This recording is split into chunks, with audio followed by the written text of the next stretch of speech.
The world of tax and finance is already complicated for many reasons. One of the main reasons being the legal implications of each decision made and the liability incurred not just on the professional helping you, but on the client themselves. Willing or unwilling, knowing or unknowing, ignorance is not an excuse in the eyes of the law. So, even the experts get tied in knots when they discuss loopholes and strategies for the benefit of their clients and fellow professionals. At the end of the day, every advocate, professor, friend, family member, librarian, fellow professional, and even a stranger will each give you different information and present things differently, each in their own way. You too will have to formulate your own opinion. In fact, the best thing to do is not to just get a second opinion, but a third, a fourth, a fifth, a sixth, and as many as it takes for you to feel comfy and to get all of your answers and all of your concerns taken care of. So we're going to have to break this down into 4 parts. We've created this 4-part series to hopefully break down the nuances and the complicated pathways to compliance that there is when dealing with cannabis and taxes. This is part 1 of the 4-part series, and we're going to go ahead and take a deep dive, which means we're going to get detailed down to expenses, down to things you can and can't do, including lawsuits already filed, all of that. So stay tuned. If you haven't already done so, don't forget to press like on this video and hit that subscribe button for me.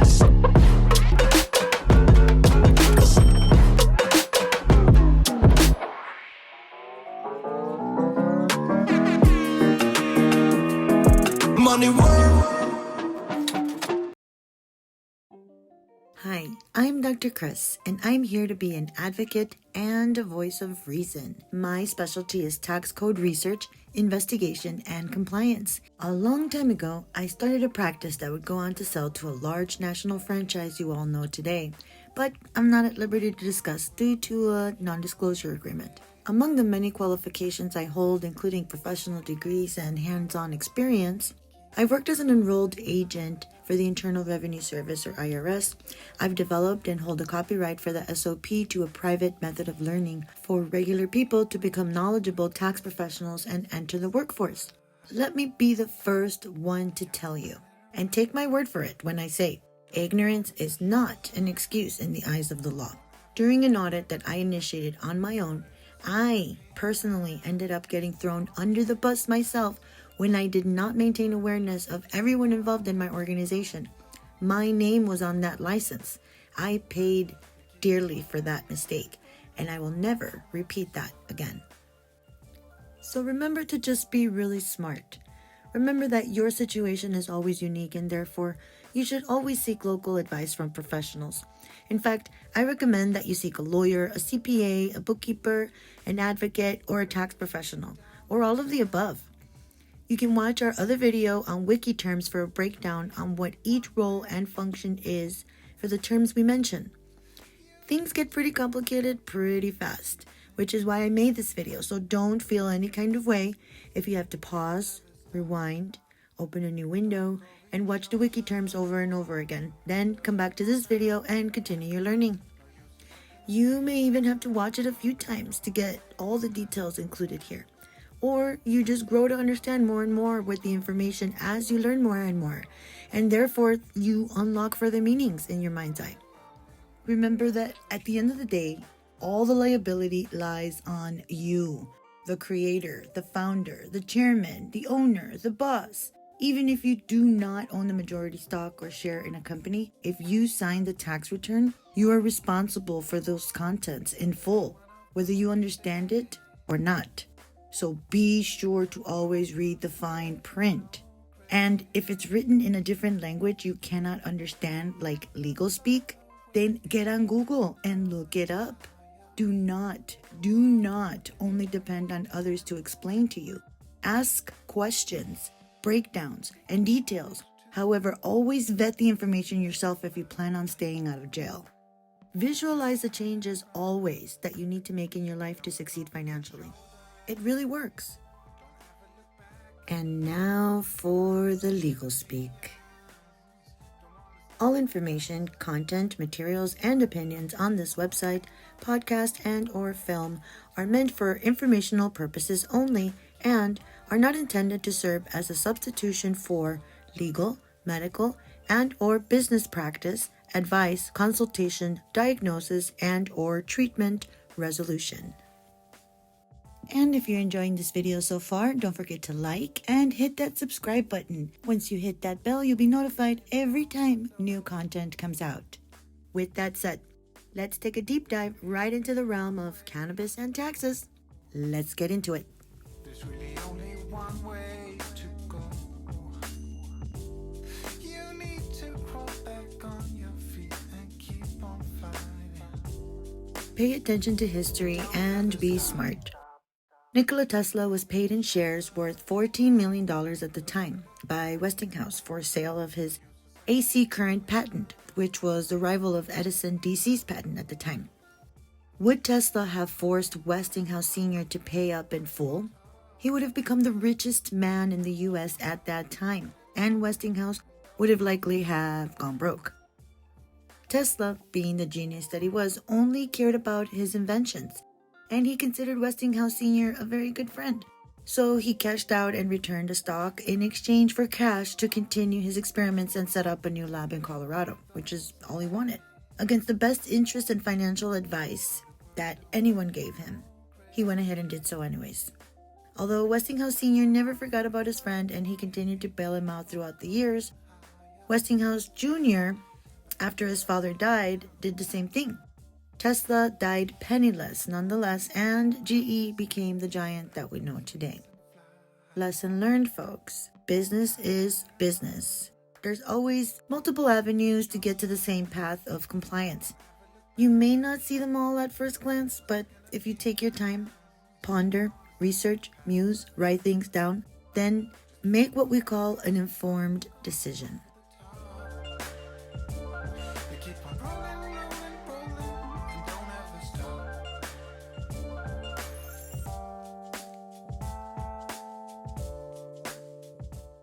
CannaBiz case law. Why is it important to dig into case law? Well, case law is made by the precedents and opinions induced by the petitioner from the courts. In any type of law, case law is important even when you lose, because you have the right to find out why. It's like getting the answers from a test that you got wrong or you failed. We call this a memorandum or an opinion. If you're a strategist, then you already started to formulate how case law can be useful to you. But if you're a bit slow on the uptake, well, here it goes. The law, by definition, is short and mostly vague. However, in some instances, the complete opposite is true, and the law is so deeply interpreted that it becomes deliriously complicated when dealing with what we perceived originally to be a simple question. So, navigating all of this can feel like a minefield, and that is exactly what it is. It is very overwhelming if you don't get a grip. Remember to pause this video anytime and switch to our Wiki video to get updated on our terms and definitions that you may not understand all the way. Then come back to this video, finish, and give us a like and subscribe. And don't forget to hit that bell for me so you can get notifications every time we drop new videos. To spread those wings and fly. You gotta turn it around. Don't look over your shoulder. IRC 26, section of the U.S. Tax Code 280E, described as expenditures in connection with the illegal sale of drugs. The code reads, "No deduction or credit shall be allowed for any amount paid or incurred during the taxable year in carrying on any trade or business if such trade or business or the activities which comprise such trade or business, consist of trafficking in controlled substances within the meaning of Schedule 1 and 2 of the Controlled Substances Act, which is prohibited by federal law or the law of any state in which such trade or business is conducted. Don't ever stop. Schedules of controlled substances. Never look back. A Schedule 1 drug is constituted by 3 facts, according to the law. A. That the drug or other substance has a high potential for abuse. B. That the drug or other substance has no currently accepted medical use in treatment in the United States. And C. That there is a lack of accepted safety for use of the drug or other substance under medical supervision. According to the U.S. Code, Section 812 Schedules of Controlled Substances, under 1 for Schedule 1, subsection C, number 10 on the list is marijuana, listed as a controlled substance. What does this all mean? How does all of this translate? I'll tell you what it means. It means that if you are in the cannabis business, in the eyes of the law, according to U.S. tax code, when it comes to paying your taxes, the tax court deems you a drug dealer and will treat you at face value as a criminal in court. Except that the IRS has an open face policy for cannabis, that every cannabis business will get audited. It's not a question of if, it's a question of when. When they will hire new staff, when they will get new auditors, when they get to you on the list. But it's going to happen. So keep good records. Now we're going to dive into some case law in order to learn the things that we can and can't do. This is going to help you tremendously try to figure out the minefield that is going on right now when you're dealing financially with the money stemming from or coming directly through the sale, production, manufacturing, and or ancillary services relating to cannabis. Are you ready? Put your thinking caps on. This one's gonna be a hard one. Pause it, go get some coffee, take a break, take a toke or a smoke, walk around and stretch. Whatever you have to do to get your thinking cap on, because this is gonna require all your attention. Take some notes, grab a notebook and a pencil, and let's get into it. In order to understand Section 280E of the U.S. Tax Code, you have to first understand the history. This law is a throwback from the Reagan administration. Section 280E originated from a court case in 1981, in which a convicted trafficker of cocaine, also known as a drug dealer, asserted his right under federal tax law to deduct ordinary business expenses on his tax return from his illicit income. After all, he did not want to end up like Al Capone, being chased down for tax evasion. More on Al Capone later in another video. The government's response was to have Congress create a law to prevent other drug dealers from following suit. In 1982, Section 280E of the U.S. Tax Code was then passed. What this means is that Section 280E of the Tax Code originally was built to fight against drug dealers trying to claim business expenses for their illegal drug trafficking money that they were trying to pay taxes on. So, although they didn't want people performing or engaging in tax evasion, certainly not people of means, they did not want to go ahead and reward illegal behavior by allowing the business expenses that a regular, legitimate businessman would be able to deduct to the drug dealer then being able to do the same, effectively encouraging further illegal behavior in the eyes of the law. The government really had no way to foresee the sudden and rapid growth that the cannabis industry would have in the future or how the tides would turn on the public sentiment since they ran that very successful propaganda campaign against cannabis called Reefer Madness. This is the basis behind some of the lawsuits brought up against the tax court on behalf of the cannabis industry by various operators and licensees as taxpayers and constituents. We'll touch on those a little bit later when we talk about case law. There's a lot of political implications that we could deep dive into and discuss. Go ahead and leave comments in the section below and tell us all about your personal opinions about why Section 280E of the U.S. Tax Code was passed and your opinion about what were the motivations behind doing so. But first, do me a favor and hit that bell to subscribe and get notifications every time new content comes out so you don't miss anything. You can go to HiSOCIETYCLUB.com, that's HiSOCIETYCLUB.com, and register to become a new member. You can also click at the end of this video to do the same. The benefits of membership are many. And when you join High Society Club, you get the advantage of being able to work with a one-on-one counselor that will guide you through this process and refer you to the best experts to help you in your particular situation. And if you're not ready to join as a member, then you can just participate as a community member and sign up to receive the latest news and updates from our newsletter, Elevated. Also, don't forget to hit that like button to show your support and to share this video with all your friends or people in the industry. Sharing is caring and knowledge is power.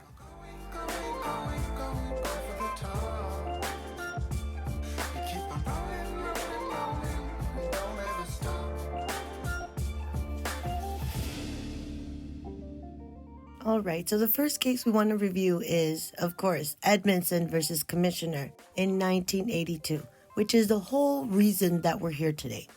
IRC 280 was created in 1982 after Jeffrey Edmondson, a Minneapolis-based man who dealt amphetamines, cocaine, and marijuana, won a lawsuit against the IRS to claim business expenses from being a drug dealer. During the taxable year of 1974, Edmondson received 1.1 million amphetamine pills, 100 pounds of marijuana from the supplier on consignment. Edmondson reported on his 1974 tax return that his cost of goods sold for these products was $105,300. Itemizing deductions, which included a couple of thousand miles he put on his vehicle, the cost of a scale to weigh his product, packaging costs, a couple $100s in long distance and local business calls, and a portion of his rent for his home office.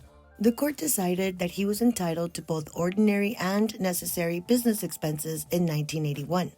Well, the IRS did not like this very much, and Congress passed Tax Code 280E the next year, banning businesses that traffic Schedule 1 or Schedule 2 substances from taking business expenses besides the cost of goods sold, or COGS. So this is why we're all here today, because no one had the foresight to realize that eventually, one day, marijuana, or as we have come to legally call it, cannabis, would be the explosion of the future. We are making great strides in all sorts of areas of the industry. Right now, as of the date of this video, President Biden has in front of him a proposal from Congress that's already passed with a bill for marijuana or cannabis to be descheduled at least for medical research. If this passes, it could open the gateway for abolishing or at least amending Section 280E of the U.S. Tax Code. This is all very exciting to see this all happen within our lifetime. But just remember that even if the law passes, that there's still a gap of 1 year before the law is enacted and in full effect. It's important to take heed and to keep accurate records. We use this case, Edmondson versus Commissioner, to base ourselves on the things that we cannot do according to 280E. What do you think about all this? Let us know what you're thinking and maybe we'll include it in the next video. Leave us a comment in the section below.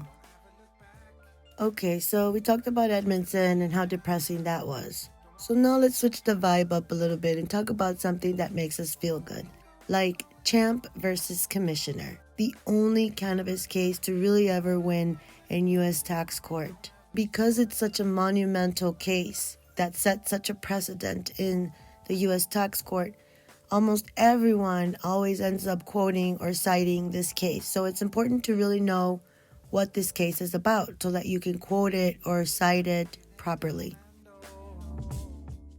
Californians Helping to Alleviate Medical Problems, Inc., or CHAMP, versus Commissioner involved a public benefit corporation that provided caregiving services along with cannabis to customers suffering from diseases. In this case, the taxpayer argued that they had two separate and distinct lines of service, being the sale of cannabis and the sale of caregiving services separately. While the IRS disagreed with the position and attempted to apply Section 280E to the fullest extent, the tax court disagreed. It held up that the taxpayer was operating a dual purpose, the primary purpose being the caregiving services and the secondary one being the sale of medical cannabis. The taxpayer's customers were required to pay a membership fee and received extensive caregiving services, including support groups, one-on-one counseling, addiction counseling services, hygiene supplies, and even food for low-income members. While the membership fee did not include a set amount of medical cannabis, it was not limited. The court held that the taxpayer's extensive records and documentation clearly demonstrated two separate and distinct lines of business, with caregiving being a primary service and the medical cannabis being the secondary. The court allowed the following basis for the allocation of expenses. Number one was salaries and wages. Payroll taxes, employee training, and benefits were allocated based upon the number of employees performing the activities. Number two, building rent and other occupancy costs were allocated based upon the percentage of building space required for each activity. And number three, all expenses that had no relationship to medical marijuana activities were allocated to service activities. The cost of marijuana sold was allowed as a deduction from gross receipts in the computation of gross income.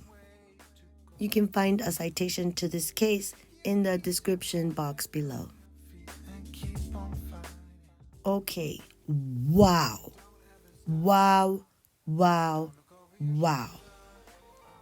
You may not understand the magnitude of this victory in court, but once you get through the 4-part series, you're going to understand how important and monumental this case, Champ versus Commissioner, is. You might already have a little tiny bit of an idea, but you'll certainly get the full picture by the time that we're done here. Now, let's move on to other cases so you can see why it's important. But first, I want to discuss the main reason why taxpayers are often disallowed from expenses that would normally be allowed for them, be it in cannabis or any other industry, is lack of proper evidence or record keeping. Always seek professional local advice. The most important thing to take away from this case is that you have to clearly and accurately run two separate business entities, even if they're related, in the eyes of the law, to keep separate revenue streams and expenses recorded. Very carefully think of your legal structure as well. You need to really seek the advice of a professional so that you can get a grip on the ramifications of being a corporation, limited liability partnership, S-corp, proprietorship, etc. All of these things matter when it comes down to paying taxes, and some are less advantageous than others. In fact, some will double and triple your tax liability, as you'll see in some of the cases coming up. The truth about how Champ finessed the U.S. tax court to give them a favorable verdict was the excellence in their record keeping and the legitimacy of their primary business enterprise, which was to serve patients with non-cannabis services, although they were related to the cannabis itself. The important part here is that it was administered separately and that it received membership fees and ran everything separately. This case is so huge that some of you have requested we do a deep dive into this case, so we're going to go ahead and prepare another video for that. Don't forget to subscribe and hit that bell so you can get notifications when that video drops. So you had one of those days. Olive versus Commissioner. This is an important case from 2012 and with an appeal in 2015 because it set the tax table income precedent and the guidance that we currently use today.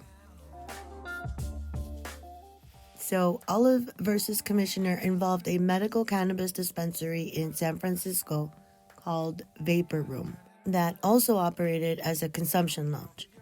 While the consumption lounge revenue entirely consisted of sales of medical cannabis, the business also provided services such as health counseling, movies, yoga, massage therapy, and beverages at no additional cost. The business attempted to deduct the expenses of these free services as well as the cost of the cannabis itself, citing Champ versus Commissioner.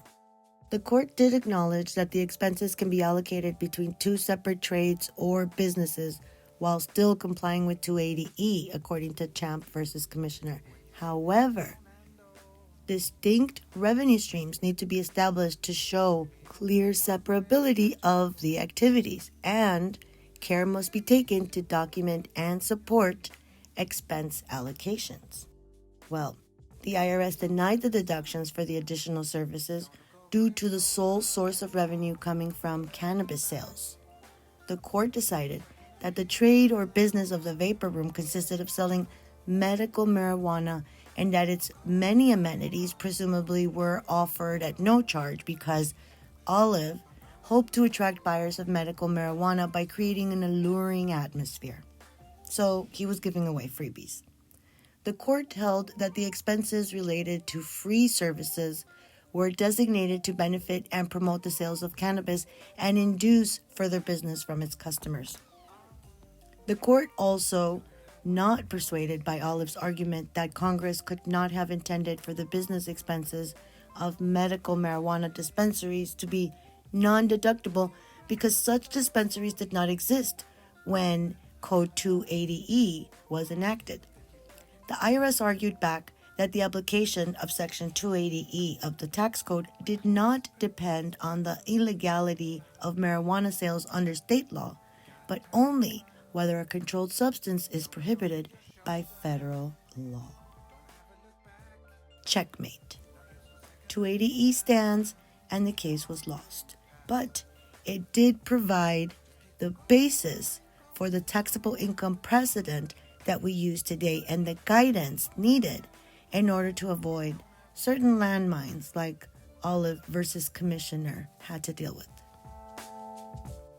The key here is that Olive tried to cite and use Champ versus Commissioner, but he did not meet all the same qualifications or perform the same due diligence that Champ did by keeping separate records but not keeping separate entities, and by not engaging in the services being a completely different source of revenue. Then effectively one hand washes the other, and in that case it's all blurry and you can't really take that as a deduction, dude.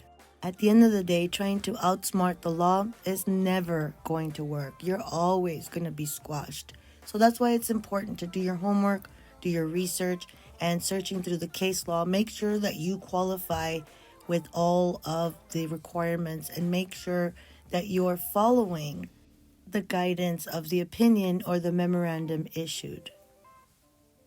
Remember that the key here is what you can prove, not what you say. So although many things feel legitimate to you, they have to indeed be legitimate on paper. Please always seek legal advice and financial advice from professionals, not people charging you some side hustle money on Cash App telling you that they have a loophole that you can exploit. Because trust me, you will not exploit anything except your pocket in the end, and you'll end up paying dearly, like this next case that we're going to discuss. Wings and fly. You gotta turn it around. Don't look Okay, now let's discuss the disaster that happened to Alternative Healthcare Advocates versus Commissioner in 2018. This organization tried to double dip the chip, and it made things so much worse for them. It's really, really kind of sad. Alternative Healthcare Advocates is a nonprofit mutual benefit corporation based in California. For tax purposes, the business was classified as a C corporation. Wellness Management Group provided management services to alternate healthcare advocates. Management services such as managing HR, paying for advertising expenses, hiring, and payroll. Wellness Management Group was taxed as an S corporation. So this taxpayer set up two different entities, Alternative Healthcare Advocates and Wellness Management Group. He divided these two, thinking that he was going to be able to take advantage of Champ versus Commissioner. In this arrangement, wellness was paid by alternate healthcare advocates through fees for its services. When the S Corporation for Alternative Healthcare filed its tax returns, it almost broke even by filing the expenses that it had incurred during its startup and operation of the business. Well, the IRS disallowed all of the expenses and then determined that the owners of the dispensary and the S Corp had unreported income in the amounts of the disallowed expenses. So, the tax court litigation followed because the IRS was claiming that income was created when they disallowed the business expenses. In deciding against the taxpayers on the argument that the S Corp was a separate, non-touching entity not subject to 280E, the court reasoned that the only difference between the dispensary and the non-touching business was that the latter did not have title to the marijuana. The fact that it was just a part and parcel of a cannabis business meant that it was still subject to the 280E.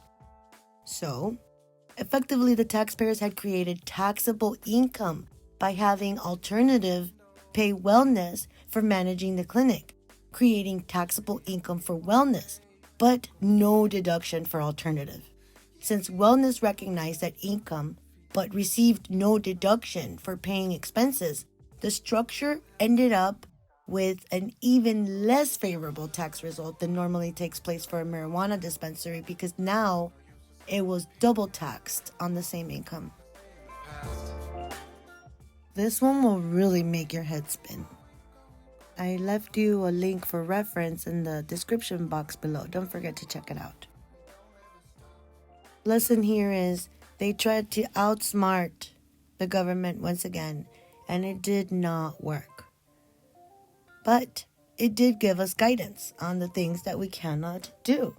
So anyone else thinking of setting up their structure the same way as alternate needs to think twice about that after seeing the verdict. This is what the case law's for, so we can learn from the mistakes of others or their victories and their success.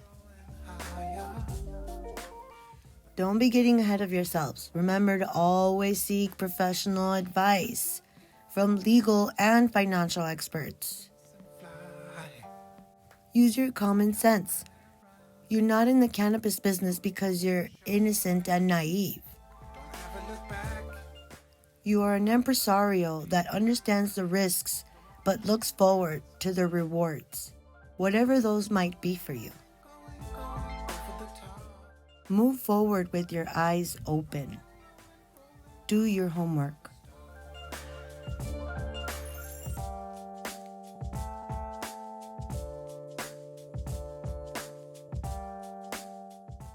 Harborside versus Commissioner. This is a case from 2018 with an appeal in 2021. This is a very interesting case, and I think we're going to do a deep dive on this case in particular. Well, I think we're going to end up doing deep dives into each one of these, but This one is really important because this is the bid to eliminate the IRC 280E from the tax code altogether. Like, that is their goal. Their mission statement was set out by the summary brief in their appeal. So the Patients Mutual Assistance Collective Corp., or better known as Harborside, versus Commissioner, partially involved legal arguments against the constitutionality of Section 280E under the 16th Amendment, effectively seeking to abolish the section of the IRC code altogether. A little saucy there. In 2018, the U.S. Tax Court ruled against Harborside, describing the firm as a giant drug trafficker. Basically, just called them a big fat drug dealer, unentitled to the usual deductions that legitimate businesses can claim.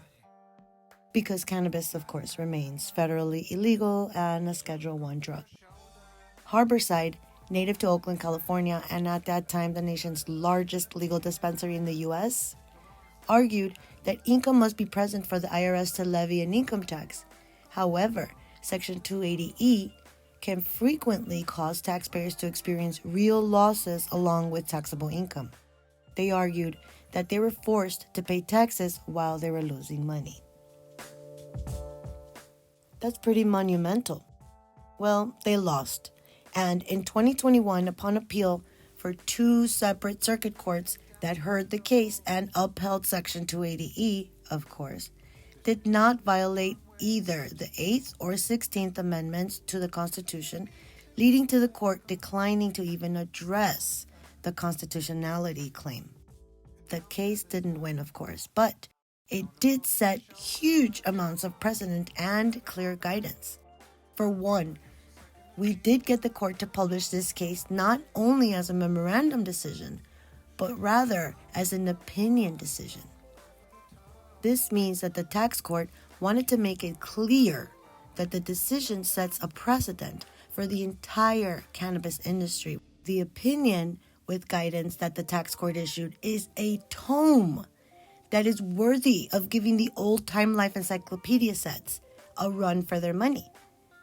Super thick. It's a monster of a document consisting of a whopping 62 pages in length. This opinion is about 4 times the number of pages a tax court has devoted to any other IRC Section 280E case for a state legal cannabis business. This is quite big. I need you to understand this. The cannabis business has never been granted this level of respect by the tax courts. They seem to be acknowledging that this industry, still very illegal under federal law, has now gained sufficient traction nationwide to warrant more tax authority guidance from them. It's like they weren't even acknowledging us before, just treating us and talking to us as criminals. But now, at least we know what not to do, and be thankful for receiving this information.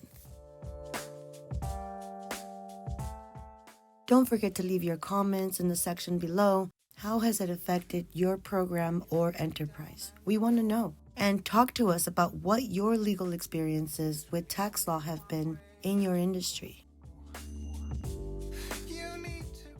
Lord versus Commissioner. This case is out of 2022, and I chose it because it shows clarity into the gray areas that taxpayers need to know in order to survive and navigate in this realm. On March 1st, 2022, the tax court issued a memorandum opinion in the case of Lord versus Commissioner. TC Memo 2022-14 offered a bit more clarity into the gray areas of the tax code law.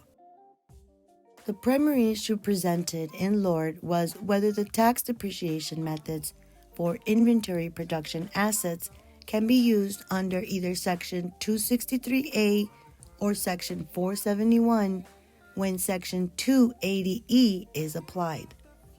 In the notice issued to the petitioners in July 2018, the IRS determined adjustments to the depreciation deductions claimed by the business for 2012.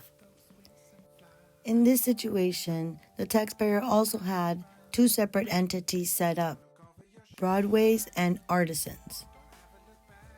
The IRS adjusted Broadway's and Artisans' depreciation by $66,000 and $720 respectively.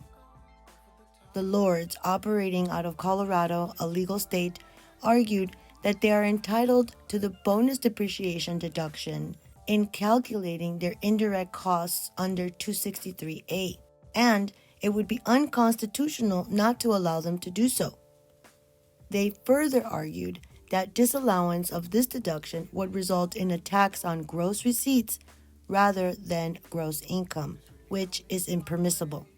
It will come as no surprise that the tax court disagreed, and that the arguments, however, issued guidance and clarity into things that are allowed for Mr. and Mrs. Lord's arguments.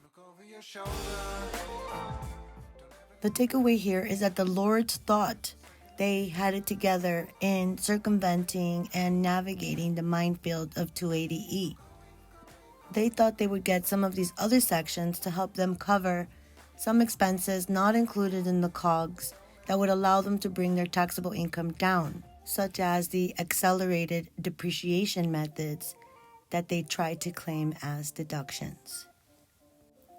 This was honestly a really good argument. However, the tax court again defaulted to the illegality of the cannabis itself, therefore, again, not even addressing the underlying constitutional issues at hand. This is a really recent case from 2022, and so, again, it issues us guidance and clarity in the form of an official memo, again titled TC Memo 2022-14, that we can use for reference in trying to operate correctly within the realm of the tax law. Legal analysts are still trying to unpack this memorandum, and so I think we're going to do a deep dive on this one too. And don't forget to hit that like button and that bell to make sure that you subscribe and you get notifications when we drop a new video. Okay, are you ready to collapse yet? Are you still with me? Have heart. All this knowledge that we have just dropped on you will not go to waste. HiSOCIETYCLUB.com is here to guide you through the process of figuring this all out. Become a member and get exclusive expanded commentary and videos with more deep dives on a ton of other topics much needed on your pathway to compliance and success. Everything we talk about in these videos, as random as it might seem, connects to the whole picture we're trying to build for you as a puzzle so you can understand the complexities and battles we face ahead as cannabis impresarios. I mean, no joke, this is enough to explode anyone's brain. But will you hang on there just a little bit longer because you want to succeed so bad? Do you have the drive and determination to see yourself through your own tax battle in the war to win legitimacy for the industry as a whole? Even with selfish motives, an entrepreneur has to think about long-term goals coming out of the gate because it takes so much investment and capital to get moving. The needs of the many are met by the will of the few. So is it really selfish to look out for yourself so that you can succeed? I think not. What you have to come to realize above all, before you go any further with this, is the following. If you are not prepared to run a legitimate enterprise, licensed and compliant, keep meticulous records of every single expense you make, pay a CPA to audit your financials internally and certify them, invest endless sweat equity hours and away from your family, obtain investment or seed capital beyond your personal savings, contract a lawyer to have on speed dial, engage in activism in defense of cannabis, or live a public life in pursuit of cannabis legalization, then do not, I repeat, do not enter this business. Quit while you're still ahead. Sell, tap out, pull a Tesla, change careers, enjoy a quiet life. This is not for you. Engaging in this industry means you are fighting for a cause to legalize cannabis federally and to abolish and reform the old arcane laws that do not suit the modern enterprise. Furthermore, working together as operators and fellow geniuses, we can together come up with a viable solution to standardize the industry as a whole. Think science and research, resale testing, product quality control, financial oversight, and standardization like FDIC for cannabis. So much that can come from studying together and working together that we just really need to keep taking the steps. Baby steps. One at a time. Thank you so much for watching. Send us your comments on the commentary below. You can request a topic of study for a video or ask questions and clarifications or just add tidbits of wisdom for everyone to share.